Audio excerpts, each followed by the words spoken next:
뇌리라고 하면 보통 머리, 두뇌 등으로 대충 생각하는 경향이 있습니다. 뜻을 정확히 알기 위해 한자를 검토하겠습니다.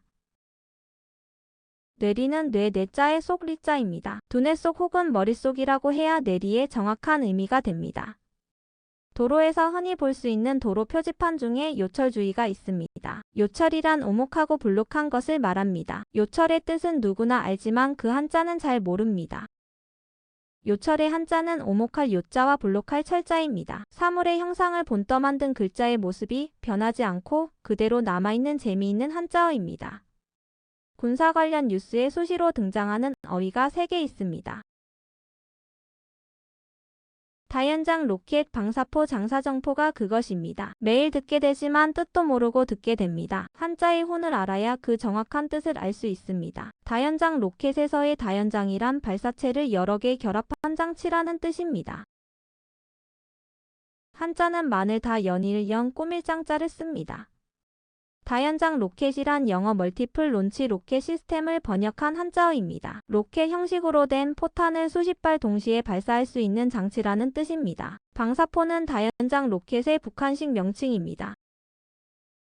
방사포의 한자는 노을방, 솔사, 대포, 포자입니다. 포탄을 발사하는 장치를 놓아버릴 정도로 다량의 폭탄을 발사한다는 의미입니다. 장사정포란 사정거리가 긴 대포라는 의미입니다. 북한식 군사 용어입니다. 장사정포는 북한 관련 뉴스에서 방사포와 동의어로 쓰입니다. 방사포는 대부분 사정거리가 긴 대포이기 때문입니다. 예언의 한자는 미리 예자 말씀 언자입니다. 예언은 미래를 미리 말한다는 단순한 의미의 어휘입니다. 그러나 예언에는 시간적, 공간적 의미가 숨어 있습니다. 예언이 적중한 비근한 예를 들어서 시공간을 넘어서는 예언의 의미를 같이 생각해 보겠습니다.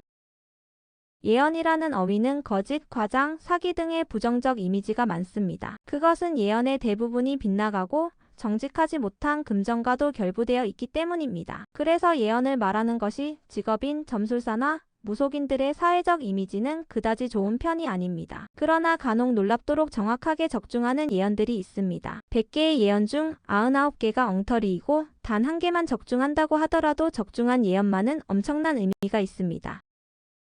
저는 살아가면서 제 주변에서 예언이 정확하게 들어맞는 것을 10여 번 정도 경험하였습니다. 오래전 산골오지에 대지 10,000평, 건평 1,000평이 넘는 부동산을 팔기 위해 동분서주하던 때가 있었습니다. 부동산의 규모가 크고 오지에 위치해 있기 때문에 팔기가 쉽지 않았습니다. 그러던 중 어머니가 아침 식사 도중 담담하게 한 말씀 하셨습니다. 오늘 내 땅 팔린다. 간밤에 너가 계약서 쓰는 걸 꿈에 보았다. 어머니의 예언대로 판다는 소문을 듣고 찾아왔다는 구매자가 예고 없이 나타났습니다. 그는 오자마자 마음에 든다며 당장 계약서를 쓰자고 저를 재촉했습니다. 아들의 걱정거리에 동참하고 싶은 모정이 미래를 보게 만든 것입니다. 어머니는 평생을 교회에 다니면서 티나지 않게 조용한 신앙생활을 한 분입니다. 불교, 천주교 등 타 신앙에 대해서도 자신이 믿는 종교만큼 존중을 해주신 분입니다. 평소 신기가 있는 것도 아니고 신비한 꿈을 자주 꾸는 분도 아닙니다. 그러나 제가 중대한 고비를 맞을 때마다 앞니를 정확하게 일러주셔서 큰 도움을 받았습니다. 두 번째 예언은 미국에 사는 제 여동생 이야기입니다. 평소 신기가 세다는 평을 듣는 같은 교회 동료가 동생에게 갑자기 이런 말을 했습니다. 어머 집사님은 몇 년 내에 10만 불 복권에 당첨될 거예요. 제 동생은 실없는 농담인 줄 알고 가볍게 무시했습니다. 그러나 몇 년이 지난 어느 날 집에 우유가 떨어지자 제 동생은 당시 초등학생이던 아들에게 우유 심부름을 시켰습니다. 아들이 말했습니다. 엄마 잔돈 남는 건 어떡하죠? 그럼 그걸로 복권이나 한두 장 사오렴. 동생은 평소 복권을 전혀 안 사는 타입인데 거스름 돈으로 산 복권이 10만 불에 보기 좋게 당첨되었습니다. 무속인 심진송 씨는 김일성의 사망을 예언해서 유명세를 탔습니다. 심진송 씨는 월간조선 1994년 5월 인터뷰 기사에서 김일성이 금년 음력 5, 6월에 사망할 거라고 예언합니다. 실제로 김일성은 1994년 7월 8일 사망합니다. 음력으로는 5월 31일이니 예언이 적중한 것입니다. 인터넷이 없던 시절의 월간조선은 단순한 잡지가 아닙니다.